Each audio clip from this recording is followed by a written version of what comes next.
Medical కాలేజీని ఎట్టి పరిస్థితుల్లో తొందరలో పూర్తి చేయించి రేపు రాబోయే సంవత్సరంలో మనం హాస్పిటల్ని ప్రజలకు అందుబాటులో తీసుకురావాలి. అదేవిధంగా కాలేజీని కూడా తొందరగా కంప్లీట్ చేయించి ఇక్కడి నుంచి మొదటి విడతగా 100 మంది విద్యార్థుల్ని మనం ఇక్కడి నుంచి మెడికల్ కాలేజీ ఎడ్యుకేషన్ కోసం అవన్నీ రెడీ చేసుకోవాల్సిన అవసరం ఉందని చెప్పి వాళ్ళు ఇక్కడికి వచ్చి తొందరగా ఈ పనులన్నీ కూడా పూర్తి చేయించాలనే ఉద్దేశంతో మనం ఇక్కడికి రావటం జరిగిందనమాట. మొన్న ఈ మధ్య రాజధాని ఏ విధంగా చట్టబద్ధం చేసుకోవాల్సిన అవసరం వచ్చిందో, ఇక్కడ పరిపాలన చేసినవాడు గతంలో పరిపాలన చేసి కరెక్టోడైతే అంత దూరం వెళ్లాల్సిన పని లేదు. ఎందుకంటే 13 సంవత్సరాలు అయింది, దేశ ప్రజలందరూ కూడా నవ్వుతున్నారు. విడిపోయి 13 సంవత్సరాలు అయింది. వీళ్ళ రాజధాని నిర్మాణం ఇంకా చేపట్టుకోలేకపోవడానికి కారణం జగన్మోహన్ రెడ్డి కారణంతో ఇవాళ మనం రాజధాని కూడా నిర్మించుకోలేకపోయాం. దాదాపు 30,000 ఎకరాలు రైతులు ముందుకొచ్చి ఇవ్వటం అంటే నాకు తెలిసి ఈ ప్రపంచ చరిత్రలో ఒక ముఖ్యమంత్రి పిలుపు మీద 30,000 ఎకరాలు ముందుకొచ్చి భూమి ఇచ్చిన చరిత్ర ఎక్కడ కూడా ఈ దేశంలో కానీ ప్రపంచంలో కానీ ఎక్కర్లేదు. అలాంటి రైతులు భూమి ఇచ్చారు. అది మనం కట్టుకోవడం చేతకాల. గత ప్రభుత్వం చేసే మోసపూర్వకమైన మాటలతోటి గత 5 సంవత్సరాల కాలక్షేపం అంతా 3 రాజధానులతో కాలక్షేపం చేశారు. విశాఖపట్నం అన్నారు, మన దగ్గర అన్నారు, కర్నూలు అన్నారు, అయిపోయింది. ఇప్పుడు మళ్ళీ 3 ప్రాంతాలు, మచిలీపట్నం అంటున్నారు, గుంటూరు అన్నారు, అమరావతి అన్నారు, విజయవాడ అంటా మళ్ళీ కొత్త పేర్లు పెట్టి మళ్ళీ అదొక కాలయాపన చేస్తా ఒక కుట్ర, రాజధానిని లేకుండా చేయాలనే కుట్ర మరి ఎందుకు చేస్తారో నాకైతే అర్థం కావట్లా. అందరికి ఉంది, తెలంగాణకి ఇప్పుడు హైదరాబాద్ ఉంది, పక్కన తమిళనాడుకి మెడ్రాస్ ఉంది, బెంగళూరు ఉంది. ఎంతో సంపద సృష్టించి రాష్ట్ర ప్రయోజనాల కోసం ఉపయోగపడుతుంది ఆ రాజధాని.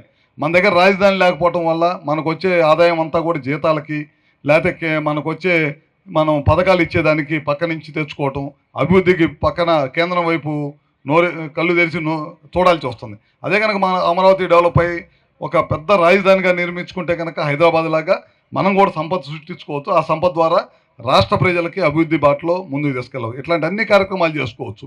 ఒక్క కార్యక్రమం చేయకుండా మొన్న ఈ మధ్య వాళ్ళ మీటింగ్లో మాట్లాడుతున్నాడు, మనం చేసిన పని చెప్పుకోలేక ఓడిపోయాం, మనం కనుక చెప్పుకున్నట్టయితే గెలిచామని చెప్తున్నాడు. ఏమీ పని చేయలే ఆయన. పెన్షన్ ఇస్తాడు, 2,000 నుంచి 3,000 చేస్తాడు. 3,000 చేయడానికి 5 సంవత్సరాలు పెట్టింది దానికి. అట్లానే పిల్లలకు చదువుకి 2 డబ్బులు ఇస్తానన్నాడు, అవి చేయడానికి ఒకరికి ఎగ్గొట్టేశారు. ఏం పని చేయలే ఆయన. కాలక్షేపం చేసేసి 5 సంవత్సరాలు కాలక్షేపం చేసి ఇంట్లో కూర్చొని కక్షలు తోటి రాష్ట్ర ప్రజలందరినీ ప్రాంతీయ మాటలతోటి, కులాలతోటి, మతాలతోటి విభజన చేసి రాష్ట్రాన్ని విచ్ఛిన్నం చేయటం తప్పక ఏ కార్యక్రమం కూడా ఆయన చేయలేదు. ఇంకా ఆయన చేసింది చెప్తే ఇంకా తంతారు. అంత దరిద్రంగా పరిపాలన చేసి సర్వనాశనం చేసి వదిలిపెట్టాడు అన్నమాట. ఇవాళ మన ప్రభుత్వం అధికారంలోకి వచ్చిన తర్వాత ఆగిపోయిన ప్రాజెక్టులన్నీ కూడా మళ్ళీ రన్ చేస్తున్నాం. ఇవాళ ఎలక్ట్రిసిటీ డిపార్ట్మెంట్ ఉంది, మీరే చూస్తున్నారు.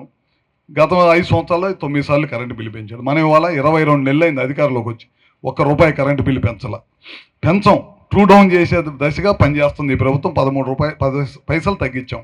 అది కాకుండా ఇవాళ ఇప్పుడు మేము ఒక తండాకి వెళ్తున్నాం. అక్కడ ఒక 50 ఇళ్ళు 70 ఇళ్ళు ఉన్నాయి. అందరి ఇళ్ళ మీద 200 యూనిట్లు కలిసే ప్రతి ఇంటి మీద కూడా సోలార్ పెడుతున్నాం ఉచితంగా. 1,25,000 ఖర్చు పెట్టి ఉచితంగా సోలార్ పెడుతున్నాం. రెగ్యులర్గా ఓసీలు అయితే కనుక 3 కిలోవాట్లు పెట్టుకుంటే 79,000 ఎంత ఇస్తున్నాం. బీసీలు అయితే అదనంగా 20,000 కలుపుతాం. అట్లా దాదాపు రాష్ట్రం మొత్తం మీద ఓన్లీ ఎస్సీ ఎస్టీలు 2,000 యూనిట్లు ఎవరైతే పవర్ కలుస్తారో వాళ్ళకి దాదాపు 6 లక్షల మందికి ఇవాళ మనం సోలార్ రూఫ్ టాప్ పెడతాం అనమాట. అది ఇవాళ మనం ఒక తండాలు ఇవాళ ప్రారంభించుకోవడానికి వెళ్తున్నాం. అట్లానే అన్ని కార్యక్రమాలు, 1 కాదు 2 కాదు. మెడికల్ కాలేజీలు మీరే చూస్తున్నారు. నేను మెడికల్ కాలేజీ కట్టాను, ఓపెన్ చేశాను, మీరు అని మనం వాటి దాకా ధర్నాల పేరుతో కళయాపన చేశారు. ఇవాళ చూస్తూ ఉన్నాం మనం ఈ 2 సంవత్సరాల్లో ఎంత ఖర్చు పెట్టాము, కేంద్రంతో మాట్లాడి ఎంత డబ్బులు రిలీజ్ చేయించారో ఎంపీ గారు, ఇవన్నీ కూడా మనం చూస్తూ ఉన్నాం. ఇట్లా చెప్పుకుంటూ పోతే ఎన్నో కార్యక్రమాలు ఈ ప్రభుత్వం అధికారంలోకి వచ్చిన తర్వాత రోడ్లు వేస్తున్నాం. వాళ్ళు ₹1 కూడా రోడ్ల మీద ఖర్చు పెట్టాల గత 5 సంవత్సరాల్లో. కెనాల్ రిపేర్స్, మేజర్లతో పాటు మైనర్ రిపేర్లు కూడా చేశాం మన ప్రభుత్వం అధికారంలోకి వచ్చిన తర్వాత.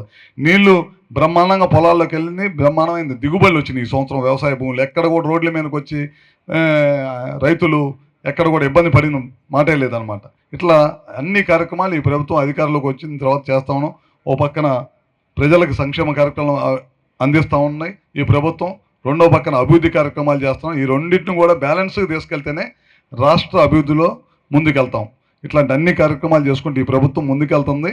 మీరు కూడా మేము ఏదైతే ఇవాళ ఈ కార్యక్రమం కోసం ఇక్కడికి వచ్చామో ఎట్టి పరిస్థితుల్లో హాస్పిటల్ని ఈ ప్రాంత ప్రజలకు అందించాలి. మెరుగైన వైద్యం ఈ చుట్టుపక్కల ప్రాంతంతో పాటు ప్రకాశం జిల్లా ప్రజలకు కూడా ఈ ప్రాంతానికి వచ్చే అలవాటు ఉంది. మెడికల్ కాలేజ్ గుంటూరు దాకా వెళ్ళారు కాబట్టి ఇవన్నీ కూడా మీతో ఇవాళ వచ్చినట్టు ఎట్టి పరిస్థితుల్లో రాబోయే 2-3 నెలల్లో మా వంతు కృషి చేసి తప్పకుండా వీటన్నిటిని కూడా రెడీ చేపిస్తామని చెప్పి కూడా సభాముఖంగా తెలియజేసుకుంటూ సెలవు తీసుకుంటాం. ఈ వీడియో నచ్చితే లైక్ చేయండి. అలాగే మా ఛానల్ ని ఫస్ట్ టైం కనుక చూస్తున్నట్టయితే ఇప్పుడే సబ్స్క్రైబ్ చేసుకుని పక్కనే ఉన్న గంట సింబల్ ని యాక్టివేట్ చేసుకోండి. అప్పుడే మేము పెట్టే ప్రతి వీడియో మీకు నోటిఫికేషన్ గా వస్తుంది. అలాగే ఈ వీడియో పూర్తిగా చూసినందుకు ధన్యవాదాలు.